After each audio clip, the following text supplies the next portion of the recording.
The import tool is really easy to find. Just click on the upload button over here and we can see that we can either drag and drop files, or we can search for files using our file system search. So I'm going to click on choose files and I'm going to select the file that I would like to import. Now that I've selected the file I want to import, we get a summary of the data in that file on the left-hand side. It's just a high-level overview. What are the column headers and what's that first column value underneath it? And we can see how that is being mapped in animal performance. So we can see EID, VID, sex, live weight, breed, all standard stuff. But then we also have purchaser and purchase price, which if we look on the right hand side here, we can see hasn't been mapped to anything. In order for us to proceed, so we can see I can't click on next. In order for us to import this data, we either need to ignore things that haven't been able to be mapped, or we need to make sure that that data is mapped to a trait, a life data, an activity, in order to bring it into the system. If we did click ignore, it won't bring it in. Mapping is really easy. So in order to map data, we'll do this for both our purchaser and our purchase price. We just need to click on the map button. Now there is a chance that this value is in our database. Maybe it's just spelt differently. So if we wanted to quickly type in purchase, we may have found that something was spelled incorrectly, and we might just want to select the value that we actually want to assign the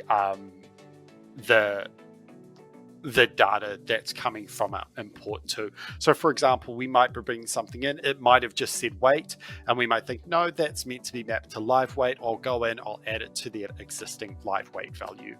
Otherwise, we're going to need to create a new piece of data in our database that we can assign these values to. So we're doing this for both purchaser and purchase price. There's 3 different types of data that I can assign this to. One is life data. This is stuff that's never going to change about an animal, such as its breed, its sex. A trait, which is things that are probably going to change or can change about an animal. Live weight is a really good example of that, but you could have some colorings and some markings that might change over time as well. And then activities, which are things that you've done to that animal. That could be things like docking or weaning. For purchaser and purchase price, both of these we're going to use life data. However, there's going to be a slight difference between each of them.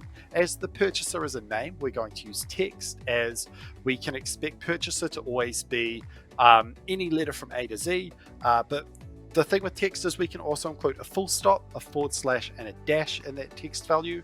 Whereas purchase price we'll set as numeric because it's going to be a number, and a number will only ever be 1 to 9, including 0. So we're doing purchaser right now. We'll make that a text trait. We'll click on done down here to map that one. And then for purchase price, we'll click on map again. We'll go life data, click on numeric, and select done for that one too. Now we've mapped that, we can see that we can click on the next button. We're going to click on the next button and we're going to have some options here. If we were only bringing in EID and we didn't have a VID column, or we were only bringing in VID and we didn't have an EID column, we will want to just make sure that we're selecting what type of tag we're importing. That way we won't get mixed up and accidentally import a VID into an EID or vice versa. If we're in North America and we're importing weight as pounds, we're going to want to change this to pounds. However, we'll keep this as kilos. If we didn't like the name for our file, maybe we missed a capital somewhere, we can fix the name for our file.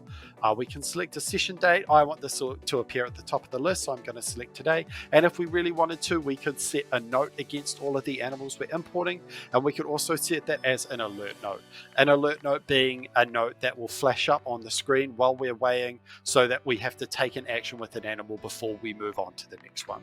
So now I'll click on upload. It will do its thing. It will create that new life data for purchaser and purchase price. We can see everything's green, so I will click OK.